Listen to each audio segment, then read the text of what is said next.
Lo que se firmó hoy en Colombia tiene una importancia fundamental, no solamente para Colombia, sino para toda Sudamérica, para, podríamos decir, toda América en general, después de largas negociaciones. Es el cese de hostilidades, el dejamiento de las armas por parte del gobierno colombiano, por parte de los grupos armados revolucionarios.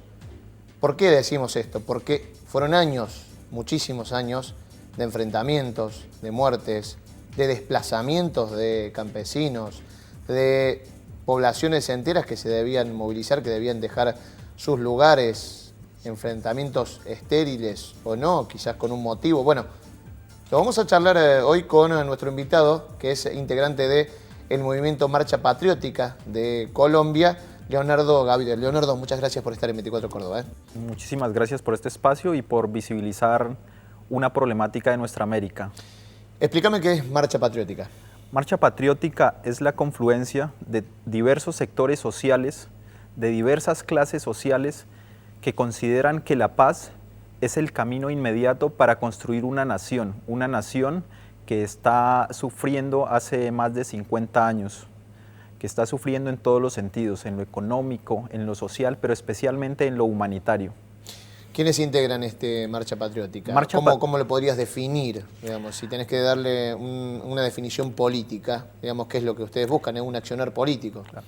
Marcha Patriótica es la confluencia de varios sectores, y en esos sectores el movimiento campesino, el movimiento de los estudiantes, ¿sí?, el movimiento de los trabajadores en sus diversas ramas, el acercamiento de sectores empresariales progresistas y nacionalistas, y también algunos intereses internacionales de la banca internacional que ven en la posibilidad de paz, de llevar a cabo otros proyectos. Pero en esencia es el deseo de un pueblo que quiere caminar hacia la paz y que quiere progresar y salir de la guerra. ¿Hace cuánto se formó este movimiento? En el 2012. 2012. ¿Ya ha tenido incursiones electorales? ¿Ya han participado? No. Tiene algunos antecedentes. En Marcha Patriótica hay algunos antecedentes de lo que fue la Unión Patriótica, movimiento político de los que hoy están sentados negociando el futuro del país, las FARC, ¿sí? Sí. La Unión Patriótica, movimiento que fue exterminado en los años 80 cuando quiso hacer uso de la política mediante las vías democráticas, legales. Hay antecedentes, también están antecedentes dentro del movimiento campesino de Fensuagro, ¿sí? También está asociado el movimiento estudiantil con las anteriores marchas y protestas que se vienen desarrollando. También el de los trabajadores, pero mayormente pienso que es el movimiento campesino y el movimiento estudiantil el que conforman Marcha Patriótica. Lo decís el movimiento campesino y tiene una importancia fundamental en esto, ¿no? Porque digo, si hay quienes han sido o han sufrido o la han vivido de un lado o del otro estos 50 años bastante duros para Colombia, más de 50 años, ¿no? Han sido los campesinos, los desplazamientos, las poblaciones rurales que han tenido prácticamente que mudarse, que han sufrido bastante, ¿no? Claro. Ese es un punto súper importante, porque en Colombia estamos hablando que hay alrededor de 6 millones de desplazados. Cuando decís desplazados, explícanos acá, digamos, qué significa un desplazado en tu propia tierra. ¿Serías un desterrado dentro de Colombia? Bueno, cuando se produce la guerra en Colombia, durante todo el periodo de guerra, han habido fuerzas estatales y fuerzas paraestatales que, en aras de implementar proyectos económicos dentro del país, proyectos económicos que tienen que ver con el monocultivo, que tienen que ver con la extracción minera, para poder instalarse en un territorio, pues necesitan el territorio despejado de la población. Y entonces, tras la argumentación de combatir un grupo guerrillero, pues se genera la confrontación y en ese instante la población huye de la guerra y abandona todas sus tierras, ¿sí? Tierras que posteriormente vienen a ser apropiadas por compañías multinacionales o por grupos empresariales nacionales. Con una forma totalmente violenta, salvaje de desplazar esos pueblos. Por supuesto, porque estamos hablando de poblaciones que son asesinadas en masa, o sea, llegar a un pueblo y asesinar 200 personas, o llegar a un municipio y asesinar 20 personas de manera abrupta, o sea, estamos hablando de personas que son asesinadas a balazos con un fusil, o personas que son asesinadas con un machete, o en el caso de los paramilitares con motosierras, como cuando se corta un árbol, así mismo cortando muchas personas de diversas edades. Hay que figurárselo, la verdad, lo que estás contando. Vos decías 6 millones de desplazados, Sí. en una población total de Colombia de... Superior a los 50 millones. Claro, pero estás hablando de más del 10% de la población Sí, desplazada. Sí. Y asesinados, se está hablando de alrededor de 400.000 desaparecidos que han sido asesinados. De esos 400.000 asesinados, 5.000 cuadros políticos dentro del espectro de la izquierda. La construcción de un cuadro político lleva años. Entonces imagina tú si se comparara esta realidad en nuestra América con el caso argentino o con cualquier otro caso de Europa, Eso. que a veces miramos hacia afuera pero no miramos lo que ocurre en nuestras tierras. Te voy a invitar a ver lo que pasaba hoy en La Habana. Estuvieron allí los presidentes, obviamente encabezando esto, quien es el mandatario de Cuba, Raúl Castro, estuvo Juan Manuel Santos y los líderes, los cabecillas de la guerrilla. En este caso vamos a escuchar el discurso que daba Timochenko, uno de los líderes de la FARC, que decía que o empezaba así su discurso y también lo terminaba, que este sea el último día de la guerra. Lo vemos.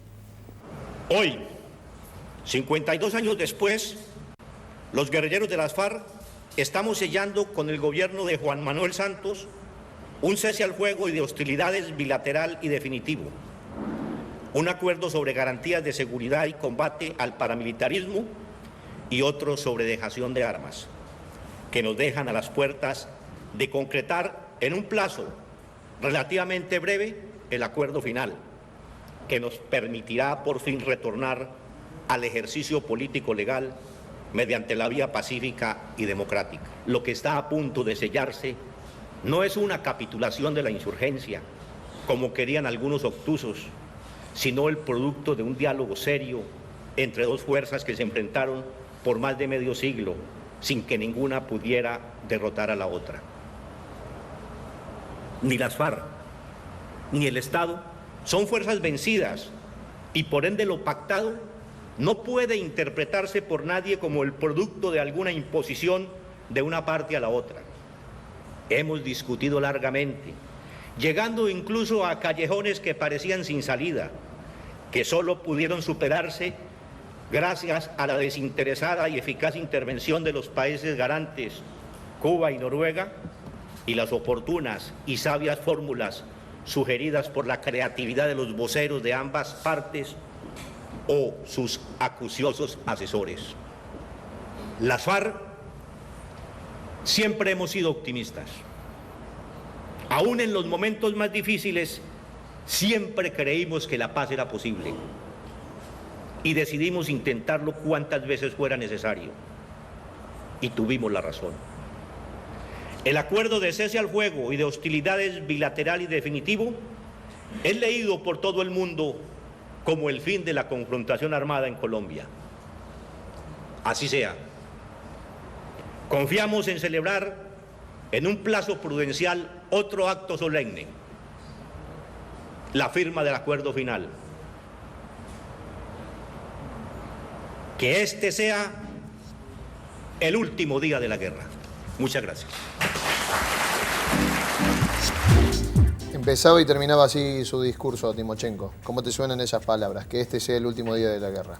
Y se me viene a la memoria las muchas personas que he conocido han sido asesinadas, entre esas mi padre, que fue un luchador dentro del Partido Comunista de Colombia, la de compañeros dentro de la universidad como Julián Hurtado, que fueron asesinados siendo dirigentes estudiantiles y llevando una lucha política dentro de los marcos legales. Se me vienen a la cabeza los sueños de miles de mujeres y de hombres que están soñando una nación donde quepamos todos, donde podamos expresarnos y expresar cualquier color político, cualquier ideología, sin el temor a morirnos. Entonces siento que es un instante de regocijo y de alegría, inicialmente para Colombia, pero en su conjunto para toda Sudamérica, porque es el hecho de mirarnos a los ojos y decirnos que somos diferentes, que podemos soñarnos un país diferente, pero que lo podemos construir entre todos. ¿Qué desafíos tiene Colombia a partir de esto? Porque acá empieza también, se viene con muchas negociaciones, esto no es el final de algo, pero es el comienzo de algo bastante duro, incluso lo decía en el discurso de Timochenko, bueno, cese de las acciones por parte de las FARC, cese por parte del Estado y el tema del paramilitarismo, ¿no? Bueno, en ese sentido lo primero que hay que pensarse es que es la terminación del conflicto político en términos armados. El conflicto social va a continuar en tanto hayan necesidades y garantías para que todo el pueblo colombiano pueda vivir bien, pueda ser feliz, pueda desarrollarse en las mejores condiciones. ¿Esas condiciones cuáles son? El derecho al trabajo, el derecho a una universidad gratuita, el derecho a tener una obra social, a la salud. O sea, hay reclamos, hay luchas que van a continuar dándose, el derecho a la tierra, en el caso de los millones de campesinos que han sido desplazados y que tienen que restituírseles las tierras. Entonces, los desafíos son muchísimos. Para el caso del paramilitarismo, el paramilitarismo durante toda esa guerra de los 52 años que hablaba el comandante Timochenko, el paramilitarismo ha existido porque ha habido complicidad desde el Estado. Una vez el Estado defina una política de eliminación de estos grupos que atentan contra la paz y contra la vida, pues entonces la tendencia es a que se reduzcan o se conviertan en simples bandas criminales de pequeño accionar. Si el Estado ha tomado la decisión, que es lo que se ha acordado y hacia donde se camina y se ha expresado en este día, entonces habrá la posibilidad de que el movimiento social se exprese más tranquilamente. Seguirán habiendo miedos, como por ejemplo cuando se exterminó a la Unión Patriótica, ¿sí? Donde se exterminaron a más de 5.000 dirigentes, ¿sí? Pero si hay un compromiso del Estado para garantizar que eso no se repita más, es posible caminar hacia ello y ese es nuestro sueño. De todas formas, tocaste un tema, bueno, lo tocamos, que es interesante, esto del paramilitarismo y las complicidades del Estado. Bueno, se dijo ya no del Estado. Si tenés que cuantificar cómo afecta este flagelo, digamos, a Colombia, ¿cuántas personas están en esto, en esos grupos paramilitares que están dispersos por toda Colombia? ¿Cómo se lo entiende eso? Bueno, mira, el paramilitarismo, actualmente, según las fuentes de información gubernamental, está alrededor de los 8.000 combatientes. Cuando digo combatientes son los que están alzados en armas, pero detrás de ellos también hay todo un aparato político que los ha protegido y que les ha garantizado libertad. Y en esas relaciones políticas, integrantes mismos de las fuerzas militares, ¿sí? Donde hay lugares donde conviven con las fuerzas militares, siendo que es un grupo delincuencial que no tiene objetivos políticos más que el uso y el enriquecimiento a partir de las drogas ilícitas. O sea que también hay que hacer un trabajo duro o fuerte al interior de las Fuerzas Armadas de Colombia, supuesto, ¿no? Por supuesto que sí, ese es un gran desafío que va a ser llevado a cabo por el gobierno, por el Estado, pero especialmente por la sociedad civil, tanto del ámbito nacional como del ámbito internacional. Sí, no termina la idea, disculpa. Por eso la necesidad del acompañamiento internacional, por eso la presencia de Ban Ki-moon y todos los presidentes que asistieron como garantes de ese encuentro. ¿Cómo juega en esto la presencia norteamericana que hay en Colombia? De bases norteamericanas, de financiamiento de Estados Unidos.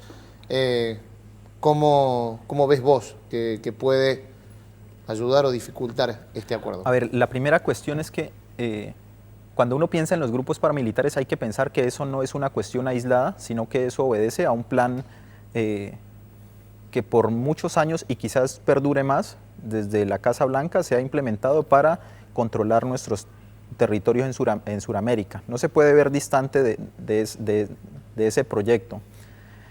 Ahora, cuando los Estados Unidos deciden participar porque ven que es la posibilidad de construir otro tipo de proyecto empresarial en unas condiciones que no intervengan el uso de las armas o la eliminación directa de sus enemigos, pues implica que se les va a quitar un montón de infraestructura que ellos han usado por años, suministro de armas, suministro de relaciones políticas. Entonces es determinante la presencia de Estados Unidos, porque es el hecho de quitarle, en sus términos sería quitarle el agua al pez. Claro. Leonardo, muchísimas gracias por esta visita. Seguramente te vamos a volver a invitar porque nos queda mucho por hablar. Dale, muchísimas gracias. Leonardo Gaviria, integrante de Marcha Patriótica, quienes están bregando porque se dé de una vez por todas la paz en Colombia. Nos vamos a la última pausa en 24 Córdoba. Ya venimos con el cine.